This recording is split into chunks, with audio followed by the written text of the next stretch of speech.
Well, let me take you back to early January 2010. It was a beautiful evening on a Spanish square. We were on holiday. I was sitting at the table. We were eating some tapas and sipping wine and savoring the warm Spanish evening. We'd escaped from London, which was cold and dreary in January. And I was sitting there with my wife having a much needed break, and she was pregnant on her second child. And we sat outside the restaurant eating, and beside us was our 3-year-old, Luca, playing in the nearby square. Life felt at peace. I just sold the shares in my UK business, and we were looking forward to planning our next steps in life. And in that moment of contentment, I remarked on these faithful words, which I've sworn to never say again. I looked at Beatrice, my wife, and I said, life truly is perfect right now. Wouldn't you agree? She smiled and reached across the table, and nodding in agreement, everything felt like it was coming our way. But little did we know that those words would come on to haunt us. We headed back to the hotel that night and went to bed, thinking life is good. And then at about 4 a.m., Beatrice woke me with a jolt. And with a very soft, quivering sound in her voice, she whispered in my ear, "Not wanting to wake up Luca, my waters have just broke. I need to be in hospital." Now, of course, normally these words provoke joy, but right now it created fear and panic in me. We were 250 kilometers from the nearest city. We were in a beautiful rural part of Spain. Yet the serenity of our surroundings, the beauty, was only amplifying the terror because there was no hospital and there was nobody to ask for help. It was the middle of the night. At only 26 weeks into the pregnancy, this was far too early for Beatrice to give birth. With the weight of the world really feeling like it was on my shoulders, I gathered our bags, carefully took our 3-year-old out of bed, placed him into the car, and we set off into the night towards Malaga, praying for the best, not even really knowing where it was. There was no satellite navigation in 2010. And after hours of searching, we finally stumbled upon a maternity hospital where a concerned doctor told us in broken English, because nobody spoke that much English in Spain, especially in 2010, "We might be able to stabilize the baby, but you need to stay still. Your wife needs to stay here in hospital." And those words kind of stuck with us for the next 10 months because we lived in a state of constant hope, wishing for stability, but all we ever found was volatility and uncertainty. There was never really a moment of stability from this point on. Neither, in fairness, sitting in the square that night, there was no stability. It was in my mind to create stability, but of course the world will always rip your plans up. And during the next year, fighting for our survival, there was no stability. We were stuck in Spain.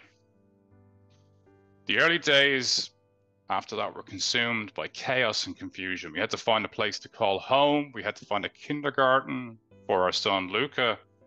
And somehow I still had to manage my business interests in the UK from Spain. But our problems only intensified when, after a sleepless week of challenging, uncomfortable feelings for Beatrice in hospital, she started bleeding, and the doctors performed an emergency cesarean, which was not what we expected. They wanted to prolong that pregnancy for as long as possible to try and strengthen that baby, its lungs, his brain, his development. But that wasn't how it was going to be. So our son Joshua was born 12 weeks too soon, weighing less than 900 grams. He could fit into the palm of my hand. He was too fragile to be airlifted by ambulance back to the UK. So for the next 6 months, he remained in neonatal intensive care unit in Malaga. And our life stopped. The first 5 months of that period were a real roller coaster of emotions. Joshua was intubated 4 times, which is where they put a child on life support and they put the tube down into the mouth. It's very aggressive when it happens to an adult. It's extremely aggressive when it happens to a child. And they have to induce a medical coma. He received multiple blood transfusions. He suffered brain injuries. He had bleeding on the brain. He had collapsed lungs. He needed constant oxygen. And he had to be tube fed because he hadn't fully developed the capacity to understand how to swallow yet because he'd been born so prematurely. So each day one of us stayed by his side in the hospital while the other would care for Luca, our 3-year-old. It was a constant battle to stay positive. And when one of us faltered, the other one had to step up as cheerleader. And you have to have that balance in these traumatic times that somebody else is able to step in. And the weight would often feel like it was too much to cope with. And it wasn't uncommon to find me seeking solace on the floor of the shower, water cascading over my head, and my thoughts consumed with fear and uncertainty as I really kind of fought to find the strength to keep going in the face of a very real possibility that Joshua may not make it, and that all of this stress could tear apart our marriage and our family. And up until this point, I had always been able to control so much of my life. Control was a critical component of my business. And I always felt that no matter what happens, everything can be fixed. But here, I'm now faced with a situation where I have no control. The struggle we faced was relentless, but we refused to give up on Joshua. Despite his fragile condition, we were determined to bring him home. We were determined to get him through this. And after 6 months of highs and lows in intensive care, and I could write a book just about those 6 months, we were given the option to take him out of hospital, provided we would be within 2 kilometers of that hospital. We were given the option to train as his medical carers, which was a very intense period. But they trained us to manage his needs, from tube feeding to suctioning his airways to maintaining his oxygen. And we had this huge delivery of all this medical equipment to our home right beside the hospital. And really, our home started to look like a hospital. We were now his 24-hour care team, which kind of seems like a huge responsibility to take on. But when you spend 6 months in hospital, the opportunity or possibility to have some sense of normality makes this seem worthwhile. We took turns watching over him, tirelessly rotating shifts to ensure he never lacked the love or attention that we could give him. But each day felt like a battle, and every night was the strength of our resolve and capacity to manage our way through this. His health was a roller coaster when we got him home. We have moments of sudden crisis where his oxygen levels would drop and we'd be racing back to the hospital. And again, he was placed back on life support another couple of times whilst he was in our care for the next few months. Each time aggressive and unpleasant experience for all of us, for him especially. And we're also trying to work on rehab, and we're trying to help this small baby who's got all of these neurological challenges. We're working to bring him through a rehab program. But every time he goes back on life support and they pump all the drugs back in again, all the rehab is gone and you're back to square one again. So the toll on our emotional and physical well-being was immense, but we refused to let go. And then December 24th, 2020, so 11 months nearly, was a day that would forever be etched really in our memories. We struggled to maintain Joshua's well-being on that day. And it was scary because it was Christmas, it should be a special day, we should be celebrating, but he was declining again. We rushed back to the hospital because we couldn't sustain him with the oxygen machines and the technology we had. He arrived into the ICU, and again, he was placed on life support. And our usual medical team were absent because it was the holiday season. And the doctor who was in charge came out to see us afterwards. And he said, look, I've consulted with your normal medical team, and if they were here, they would have said, stop. No more.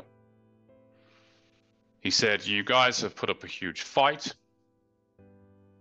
You have done so much to help your son.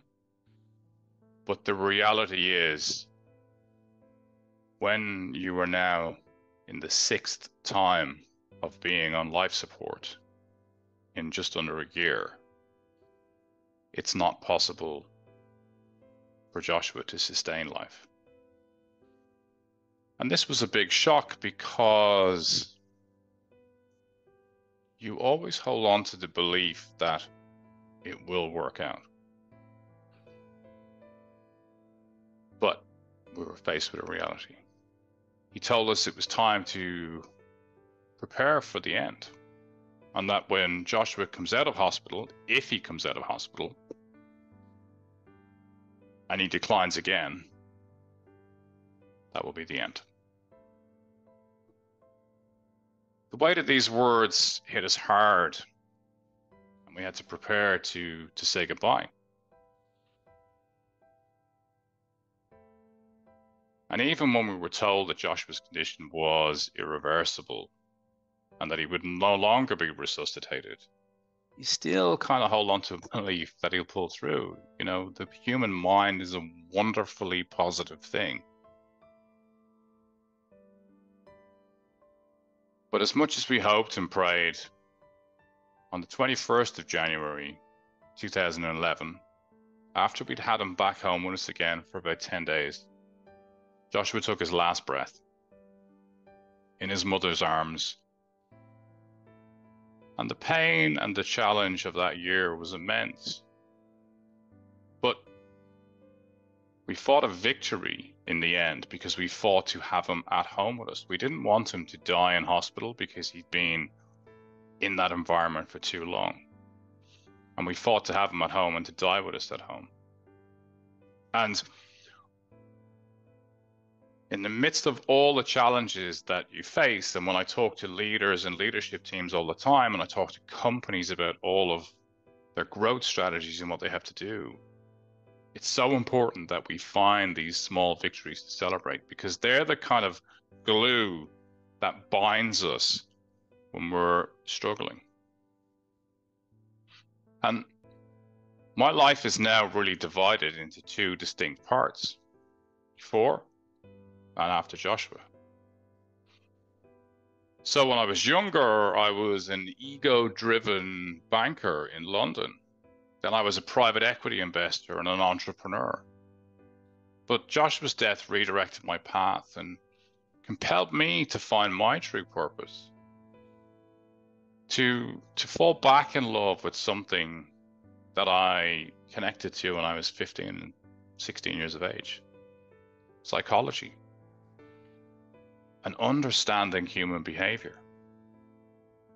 And I spent many years over the last 8 years studying neuroscience and psychology, Eastern philosophy, Eastern psychology, and trying to really get to the essence of how we work, how we operate, and what makes us effective leaders, but also effective humans. I even journeyed to a remote part of Japan and spent time living and training with samurai monks, and I'll talk about that a little bit later. Despite his brief time with us, Joshua will be forever one of my most profound and insightful teachers. And that year in Spain was a lesson in presence, in family, in the unpredictable nature of life. I realized that stability is an illusion. And what we experience as stability is just simply moments of relative calm in a constantly fluctuating world. And it's important in leadership and in life that we accept life's volatility and acknowledge that it can be difficult. But this acceptance and knowing allows us to become more agile and more adaptable, ready to navigate the challenges when they arise. And they will arise. Joshua taught me to surf the waves of life, the ups and the downs, and ride them with grace and resilience, and appreciate each moment for what it is. And knowing that the good and the bad in life will inevitably pass. Neither is constant, and nothing will ever remain. But by embracing life's volatility, we can learn to find peace and serenity in this moment and live our lives to the fullest. And in conclusion of that story, it's that idea that life is unpredictable and can change in an instant. We are in a world filled with volatility. That year I learned to focus on what I can control and not allow myself to get involved in what I can't control. And that was a hard lesson for me.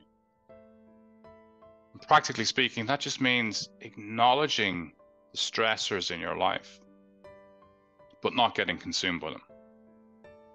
Focusing on things you can influence and control, and not letting yourself get consumed or stressed by things that are outside your control. What does that mean? So, while we might care deeply about the situation in Ukraine, or the climate crisis, or the problems right now in the global economy, it's important for you guys to also still be able to focus on your own education, your own well-being, and your future goals. These are things that you have that you can create some level of control around. And who knows, someday some of you will have the opportunity, no doubt, to make positive impacts on the world. But often we can get caught trying to want to control things that are not really controllable.